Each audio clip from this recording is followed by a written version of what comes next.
அமைச்சரை பார்த்து அமைச்சர் வாயிலே இந்த அறிவிப்பு வரும். அமைச்சராக இருக்கக்கூடிய கிஷன் ரெட்டி அவங்ககிட்ட தொலைபேசியில் பேசும் பொழுது அவர்கிட்ட விலக்கி சொன்னோம். நம்முடைய மத்திய இணையமைச்சர் அண்ணன் முருகன் அவர்களும் நானும் நம்முடைய கிஷன் ரெட்டி அவங்களை பார்க்க இருக்கிறோம். ஒரு நல்ல முடிவு சொன்னோம், மத்திய அரசு செய்யும் என்று சொன்னோம். ரத்து பண்ணி அரசாணை வெளியிட்டு இருக்கிறாங்க.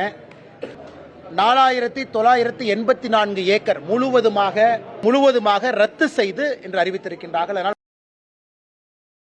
கடந்த 2-3 நாட்களாகவே ஆனால் இங்கே டங்ஸ்டன் மைனிங் வேண்டாம். காரணம், அழகர்மலை பக்கத்தில் இருக்கு, மெகாலித்திக் பரியல் சைட், கிட்டத்தட்ட 2000 காலம் பாரம்பரியம் மிக்க, அண்ணன் அதை பற்றி நிறைய பேசுவாங்க, பாரம்பரியம் மிக்க தலங்கள் அங்கே இருக்கு.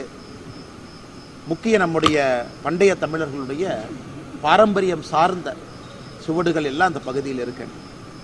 அதன் பிறகு நேற்று நம்முடைய மத்திய அரசுக்கு கடிதம் எழுதியிருந்தோம். தமிழக பாரதிய ஜனதா கட்சி சார்பாக விவசாயிகளுடைய கோரிக்கை ஏற்று மத்திய அரசு அங்கே இருக்கக்கூடிய டங்ஸ்டன் மைனிங்கை நிறுத்தி வைக்க வேண்டும், அதை கேன்சல் பண்ணணும்.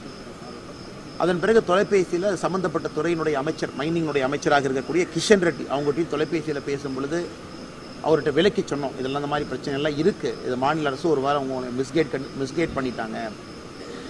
12ஆம் தேதி அதிகாலையில் வர சொல்லியிருக்கிறாங்க டெல்லிக்கு.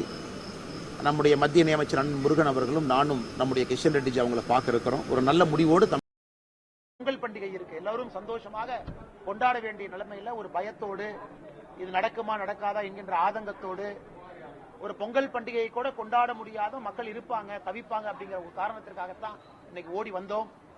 அதனால் நீங்க தயவு செய்து இந்த போராட்டத்தை கைவிடுங்க ஐயா. 17, 18, 19 ஐயா சென்னை வருவாங்க. இல்லைன்னா 20ஆம் தேதிக்குள்ள நாங்க டெல்லிக்கு 5 தலைவர்களை கூட்டிட்டு போய் அமைச்சரை பார்த்து அமைச்சர் வாயிலே இந்த அறிவிப்பு வரும். நேற்று சொன்னோம், மத்திய அரசு செய்யும் என்று சொன்னோம். இன்னைக்கு மத்திய அரசு சாயங்காலம் 4:30 மணிக்கு அரசாணை வெளியிட்டு மேலூர் பகுதியில் இருக்கக்கூடிய டங்ஸ்டன் ஆக்ஷனை முழுவதுமாக ரத்து பண்ணி அரசாணை வெளியிட்டு இருக்கிறாங்க. அந்த அரசாணை என்னுடைய கையில் இருக்கு. இன்றைக்கு சாயந்தரம் 4:30 மணிக்கு 4984 ஏக்கர் முழுவதுமாக அந்த மேலூர் பகுதியில் இருக்கக்கூடிய டங்ஸ்டன், நேற்று என்ன உத்தரவாதம் நம்முடைய அமைச்சர் கிஷன் ரெட்டி ஐயா கொடுத்தாங்களோ அதை முழுவதுமாக ரத்து செய்து என்று அறிவித்திருக்கின்றார்கள். அதனால் முதல்ல நம்முடைய பாரத பிரதமர் ஐயா நரேந்திர மோடி அவர்களுக்கு பாரதிய ஜனதா கட்சி தமிழக மக்கள் சார்பாக நன்றிகளை தெரிவித்துக் கொள்கின்றோம். இரண்டாவது, அந்த கிராம பகுதி மக்கள் கிட்டத்தட்ட 20,000 பேருக்கு மேல ஒரு மன நிம்மதி இல்லாமல் இருந்தாங்க.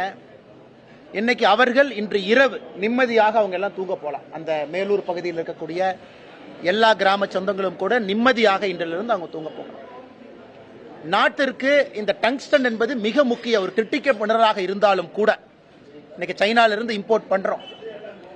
நம்முடைய கிஷன் ரெட்டி அவங்க கிட்ட, பிரதமர் ஐயா கிட்ட நாங்கள் எடுத்துட்டு போகும் பொழுது இது முக்கிய மினரலாக இருந்தாலும் கூட அந்த பகுதி சமணர் படுகை, பெரியார் பாசனம், ஒருபோக விவசாயம், அதெல்லாம் தாண்டி ஆண்டாண்டு காலமாக விவசாயம் மூலமாக வாழ்வாதாரத்தில் இருக்கக்கூடிய பொதுமக்கள், அவர்களுக்காக அந்த திட்டத்தை கொண்டு வர வேண்டும் என்று சொல்லி, இது உங்களுக்கு தெரியும், இந்திய அரசு சார்பாக ஒரு திட்டத்தை முழுவதுமாக ரத்து செய்வது எவ்வளவு கடினம் என்பது உங்களுக்கு தெரியும். காங்கிரஸ் ஆட்சியும் பார்த்திருக்கிறோம், பாரதிய ஜனதா கட்சியும் பார்த்திருக்கோம்.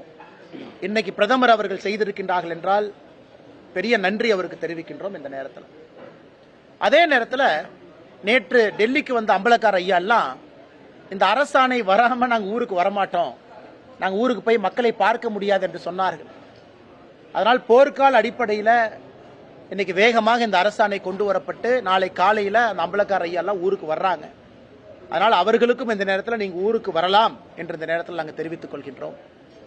அதை தாண்டி பொதுவாக நிறைய விஷயங்கள் உங்களுக்கு இருக்கும், பத்திரிகை நண்பர்களுக்கு இருக்கும். இன்னைக்கு எல்லாம் பேரூர் ஆதீனம் இந்த இடத்துக்கு வந்திருக்கிறீங்க, அதனால முதல் நன்றி தெரிவிச்சுக்கிறேன் நம்ம தூரம் சிட்டியிலிருந்து. அதனால் பத்திரிகை நண்பர்களுக்கு இருக்கக்கூடிய கேள்விகளுக்கு